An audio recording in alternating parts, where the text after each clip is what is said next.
Friends, welcome back to Jharkhand RS classes. आज हम लोग जानेंगे झारखंड के धरातलीय विस्तार के बारे में, समझेंगे उसके स्वरूप को आज हम लोग जानेंगे। ठीक है, चलिए आइए देखते हैं। तो ये आप लोगों के सामने झारखंड का मैप है और आज हम लोग का टॉपिक है धरातलीय स्वरूप। ठीक है, झारखंड का ना, झारखंड का धरातलीय स्वरूप को आज समझेंगे पूरी अच्छी तरीके से। ठीक है, वीडियो को ज्यादा लंबा नहीं करेंगे, है ना, मतलब बहुत ही कम समय में इसको समझने की कोशिश हम लोग करेंगे। चलिए, तो हम बात करेंगे, जैसे आपको ये दिख रहा होगा, है ना, इधर हमारा है पश्चिम बंगाल, ये हमारा उड़ीसा दक्षिण की ओर। ठीक है, पूर्व में पश्चिम बंगाल और दक्षिण में उड़ीसा। यदि पश्चिम में बात करें तो हमारा उत्तर प्रदेश, ठीक है, उत्तर प्रदेश और छत्तीसगढ़ होगा, छत्तीसगढ़। और उत्तर में यदि हम बात करें तो बिहार की सीमा लगती है। ये 5 राज्यों से अपनी सीमा साझा करते हैं। अब देखिए, यहाँ हम बात करेंगे छोटा नागपुर पठार की, छोटा नागपुर पठार। हालांकि यदि हम छोटा नागपुर पठार की बात करें तो ये छोटा नागपुर पठार का एक टुकड़ा हम बोल सकते हैं। ठीक है, क्योंकि पूरा का पूरा छोटा नागपुर ये नहीं हो सकता, इसलिए कि देखिए बिहार में भी कुछ हिस्सा छोटा नागपुर पठार में आते हैं। उत्तर प्रदेश, छत्तीसगढ़, उड़ीसा और पश्चिम बंगाल में विस्तार है छोटा नागपुर पठार का, और उसी का एक छोटा सा हिस्सा हम बोल सकते हैं झारखंड का पठार है। अब झारखंड का जो पठार यानी कि छोटा नागपुर का जो पठार है, वो हम समझेंगे कि आखिर भारत में ये किसका हिस्सा है ना। भारत के दृष्टि से यदि संदर्भ में देखा जाए, भारत के संदर्भ में, तो ये आप हमारा है आपका दक्कन के पठार का उत्तरी पूर्वी भाग कह सकते हैं, उत्तरी पूर्वी भाग। ठीक है, तो दक्कन के पठार का उत्तरी पूर्वी भाग हमारा छोटा नागपुर पठार है, उसी का एक हिस्सा है। जिसका हम बात करेंगे दक्कन के पठार के उत्तरी पूर्वी भाग, यदि भारत के संदर्भ में देखें, जैसे आपका ये यदि भारत है तो ये जो हिस्सा हमारा है ट्रायंगल शेप में, ठीक है, ये वाला हिस्सा देखिए, इस तरह का हिस्सा ये दक्कन का पठार है, और इसी का हिस्सा यहाँ है ना छोटा नागपुर का पठार झारखंड का जो है वो है। चलिए, अब हम बात करेंगे कि पठार, हालांकि झारखंड जो हमने टॉपिक लिया है धरातलीय विस्तार स्वरूप, तो देखते हैं कि क्या क्या इसके अंतर्गत आएंगे। ठीक है, जैसे पठार आपका पहाड़ी क्षेत्र आ जाएगा। ठीक है, उसके बाद आपका इधर आ जाएगा हमारा मैदानी क्षेत्र। ठीक है, मैदान। तो हम यदि पठार की बात करते हैं, पठार की बात करते हैं तो इसको कहीं ना कहीं हम डिवाइड करके पढ़ेंगे। जैसे आपका पश्चिमी पठार हो जाएगा, पश्चिमी पठार, और इसी को हम लोग बोलते हैं पाट प्रदेश। ठीक है, उसके बाद सेंटर यानी केंद्रीय पठार की हम बात करें यदि, है ना, केंद्रीय पठार में हमारा आ जाएगा एक रांची का पठार आ जाएगा। ठीक है, रांची का पठार, और इधर आ जाएगा हमारा हजारीबाग का पठार, हजारीबाग का पठार आ जाएगा। ठीक है, अब देखिए ये पश्चिमी पठार जो हमने लिखा और पाट प्रदेश, ये देखिए यहाँ ये हिस्सा आपका यहाँ आ जाएगा, ये हिस्से में आ जाएगा आपका। ठीक है, पश्चिमी पठार या पाट प्रदेश, इसके अंतर्गत पश्चिमी पाट प्रदेश के अंतर्गत इसकी यदि हम औसत ऊंचाई की बात करें तो 900 से 1100 मीटर के आसपास इसकी औसत ऊंचाई है, एवरेज जो हाइट है। ठीक है, औसत ऊंचाई की हम बात करेंगे 900 से 1100 मीटर इसकी ऊंचाई है। रांची की पठार की बात करें तो इसकी हाइट जो है वो 600 मीटर। और हजारीबाग पठार की बात करें तो हजारीबाग पठार में इसमें क्या आएगा कि, अच्छा एक चीज और, इसमें एक और हम पठार की बात कर लेते हैं, बाह्य पठार। ठीक ना, बाह्य पठार, और इसी को हम लोग बोल देते हैं निचली हजारीबाग, हजारीबाग का पठार। ठीक है, निचली हजारीबाग का पठार। और ये जो है हजारीबाग का पठार, ये भी आपका है 600 मीटर के आसपास इसकी हाइट है। बाह्य पठार और निचली हजारीबाग की पठार की बात करें तो ये 450 मीटर इसका औसत यानी एवरेज हाइट है। अब देखिए यहां समझिए थोड़ा बात को, कि जैसे ये वाला जो हिस्सा हमारा है, इसको यदि हम मान ले, ये वाला ठीक है, ये वाला हिस्सा, इसको हम बोलेंगे निचली हजारीबाग का पठार या बाह्य पठार के अंतर्गत। बाह्य पठार के अंतर्गत आपका निचली हजारीबाग का पठार तो आएगा ही, और इसमें एक और आ जाएगा, है ना, इसमें एक और आ जाएगा दालमा का पठार हम ले सकते हैं। दालमा का पठार भी इसमें इंक्लूड हम कर सकते हैं, ठीक है। बाह्य पठार, दालमा का पठार इस रेंज में है, इस ओर है। अब देखिए ये हमारा तो निचली हजारीबाग का, ये हमारा हजारीबाग का क्षेत्र आ जाएगा, है ना, हजारीबाग पठार बोल सकते हैं इसको। और मिडिल में जो है हमारा ये हमारा रांची का पठार, इसको हम कहेंगे रांची का पठार, ठीक है। और ये हमारा है हजारीबाग का पठार, हजारीबाग का पठार, ये निम्न हजारीबाग का पठार आएगा, ठीक है। अच्छा, अब बात करेंगे कि झारखंड का पूरा जो क्षेत्र है, पूरा एरिया जो है वो पठारी यानी कि 47.8% केवल और केवल पठारी क्षेत्र है। कितना? 47.8% जो है वो पठारी क्षेत्र कवर करता है। अच्छा, ये हजारीबाग का आप बोल सकते हैं उच्च पठार बोल सकते हैं ना, हजारीबाग का उच्च पठार, ठीक है, उच्च पठार हो गया। और ये निम्न हजारीबाग का पठार हो जाएगा, है ना, बाह्य पठार भी इसको कहा जाता है। अब देखिए यहाँ मैंने कहा कि 47.8% जो है वो पूरे झारखंड में पठारी भाग 47.8% कवर करता है। इसके बाद हम यदि बात करें रांची पठार जो है, रांची पठार एरिया में सबसे बड़ा पठार है। जितने भी पठार आपको दिख रहा है ये पश्चिमी पठार है, ठीक है, या पाट प्रदेश के नाम से इसको हम लोग जानते हैं, ठीक है, पाट प्रदेश के नाम से जानते हैं, रांची पठार है इस तरह से।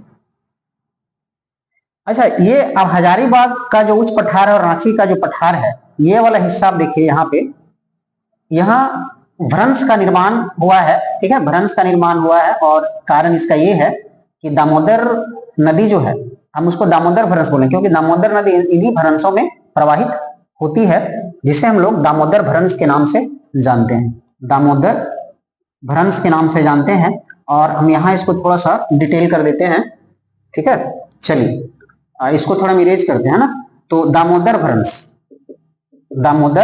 भ्रंश जो है वो हजारीबाग के उच्च पठार और रांची पठार को विभाजित करता है, ठीक है।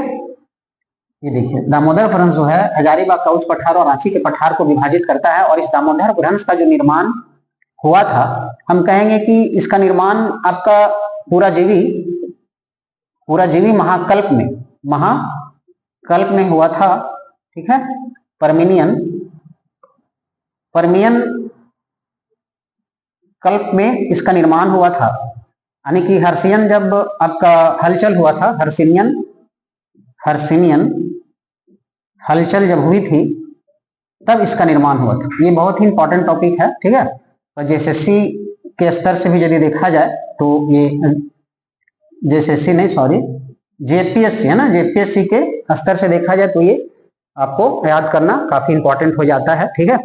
पूरा जीविक महाकल्प के परमिनियन कल्प में, ठीक है। इसी ये देखिए महाकल्प जो होता है एक टाइम पीरियड है, भौगोलिक टाइम पीरियड है। महाकल्प हालांकि सबसे बड़े टाइम पीरियड को हम लोग इंगित करते हैं, फिर उसी के अंतर्गत कल्प आएगा, ठीक है। और फिर परमिनियन कल्प में हर्षिनियन हलचल हुआ था और इसमें बहुत सारे पहाड़ों का भी निर्माण हुआ था वर्ल्ड में।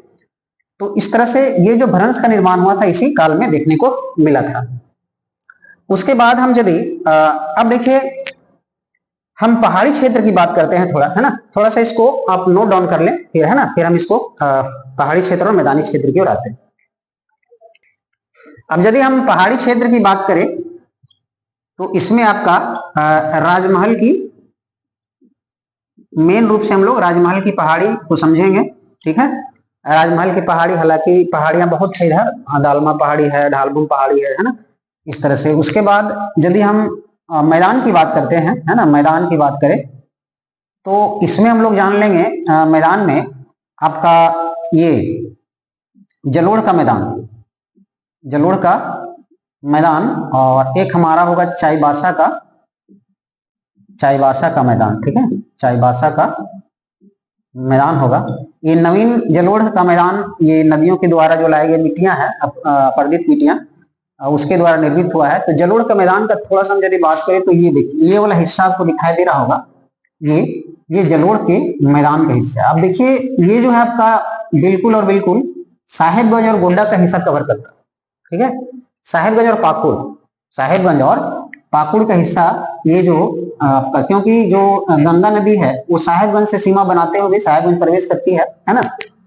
और यही जो मिट्टियां है नवीन जलोढ़ मिट्टी, वो उस सीमा पे यानी कि आपका कह सकते हैं जलोढ़ का मैदान जो है जनरली संथाल परगना क्षेत्र में, संथाल परगना क्षेत्र के हम लोग बोल सकते हैं आपका साहेबगंज, और साहेबगंज का कुछ हिस्सा है ना, और पाकुड़ के कुछ हिस्से को कवर करता है, ठीक है।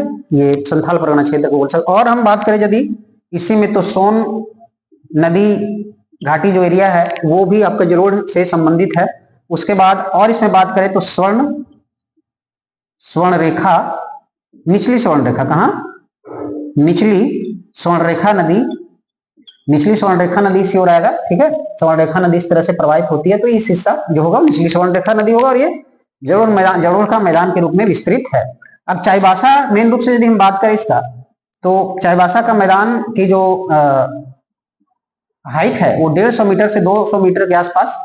और ये जो चाईबासा का मैदान है ये देखिए बिल्कुल पश्चिमी सिंहभूम के मध्यवर्ती भाग में है ना, पश्चिमी सिंहभूम के मध्यवर्ती भाग में स्थित है ये चाईबासा का मैदान। इसको यदि बोल लेते हैं हम लोग चाईबासा का मैदान, ठीक है। थोड़ा और इसको बड़ा लिख देते हैं, चाईबासा का मैदान, ठीक है।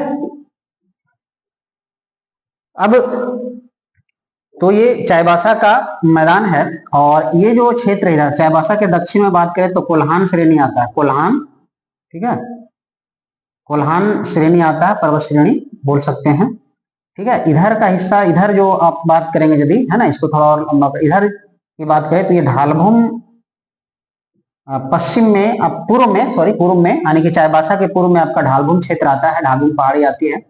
इधर आपका कोल्हान हो गया, ये आपका होगा दालमा, दालमा पहाड़ी रेंज आएगा इसमें, ठीक है, दालमा पहाड़ी रेंज आएगा। और इधर यदि हम बात करें इस साइड तो सारंडा, सारंडा वन बहुत फेमस है, पता होगा। और इधर जो होगा आपका उत्तरी पश्चिमी, ये पोरहाट आएगा, पोरहाट पर्वत श्रेणी आएगा, ठीक है, पहाड़ के पोरहाट पहाड़।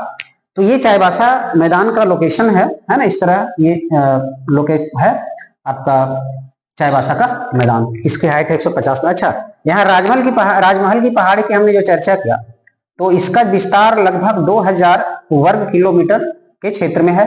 और राजमहल की पहाड़ी देखिए, इसको इस तरह से ड्रॉ करिए, ये राजमहल की पहाड़ी है। जनरली राजमहल की पहाड़ी का जो विस्तार है, एक आप यदि सिमडेगा को, सॉरी ये जामताड़ा को यदि छोड़ देते हैं, ठीक है, जामताड़ा को छोड़ दे, बाकी जितने भी जिले हैं संथाल परगना के, ठीक है, 5 जिले में इसका कहीं ना कहीं विस्तार देखने को मिलता है, 5 जिले, ठीक है। तो 5 जिले यानी हम यदि बोल दे जामताड़ा को छोड़ दिया जाए, है ना, जामताड़ा को छोड़कर, ठीक है, बाकी संथाल परगने के जितने जिले हैं उसमें राजमहल पहाड़ी का विस्तार देखने को मिलता है। और राजमहल पहाड़ी जो है एक तरह से बोल सकते हैं सबसे नवीन जो है ये आपका स्थलाकृति कह सकते हैं, या जो भी कहें, है ना। अब देखिए यहाँ एक बहुत इंपॉर्टेंट हम बात करेंगे, जैसे पाट प्रदेश की बात जो मैंने किया, तो पाट प्रदेश का स्ट्रक्चर कैसे है। पाट प्रदेश आपका है, देखिए इस तरह से है, ऊपर में आधार है ना, त्रिभुजाकार है, ऊपर में आधार होगा और नीचे जो होगा हमारा शीर्ष देखने को मिलेगा पाट प्रदेश, ठीक है। उसके बाद इसमें और इंपॉर्टेंट हम यदि बात करें तो एक हम संप्राय मैदान की बात करते हैं, संप्राय मैदान, ठीक है। संप्राय मैदान क्या होता है इसको थोड़ा सा जान लेते हैं, बहुत इंपॉर्टेंट है संप्राय मैदान।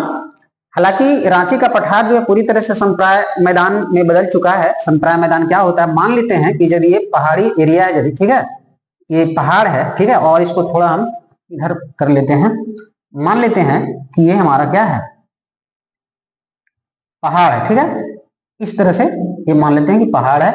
पहाड़ से नदियां जब प्रवाहित होती है तो क्या करती है ना, चक्रीय अपर्दन होता है। क्या होता है, चक्रीय अपर्दन, मतलब बार बार अपर्दन हो करके मिट्टी जो यहाँ जो है कटते जाता है, कट कट के ये कटते कटते कटते कटते है ना, और इस तरह का धरातलीय स्वरूप ले लेता है ना। ये जब तक कटते रहता है, जब तक ये धरातल स्वरूप नहीं ले लेता है, तो इस तरह का जो मैदान क्रिएट होता है, ठीक है, अपर्दन से, चक्रीय अपर्दन से, यानी कि सीधा बात यह है कि जो पठार है वो नदियों से, है ना, अपर्दित होकर के, नदियों से अपर्दित होकर के, मिट्टी वहां का बह के, चट्टान बह करके, और एक समतल सा, समतल तो नहीं कह सकते, उबड़ खाबड़ एक मैदान का रूप लेता है, जिसको हम लोग संप्राय मैदान भी कहेंगे। खास करके यदि इंडिया में बात करें, इंडिया में, तो इधर देखिए पश्चिमी घाट का जो मैदान है वो संप्राय मैदान के अंतर्गत आता है, और इधर भी आप देखिए पूर्वी घाट के जो मैदान है इंडिया के लोकेशन में यदि देखा जाए तो भी संप्राय मैदान के एग्जाम्पल है, क्योंकि नदियों के द्वारा ही वो प्रदित होकर के बना है। तो कुछ इस तरह से संप्राय मैदान, है ना, पेनी प्लेन इसको हम लोग बोलते हैं, पेनी प्लेन भी कहा जाता है, इंग्लिश में इसको पेनी प्लेन बोलेंगे हम लोग, संप्राय। तो रांची का पठार जो है संप्राय मैदान के रूप में कन्वर्ट हो चुका है। अब देखिए राजमहल की पहाड़ी जो है, ये पहाड़ी का निर्माण की यदि हम बात करते हैं तो ये जुरैसिक काल में कब हुआ था?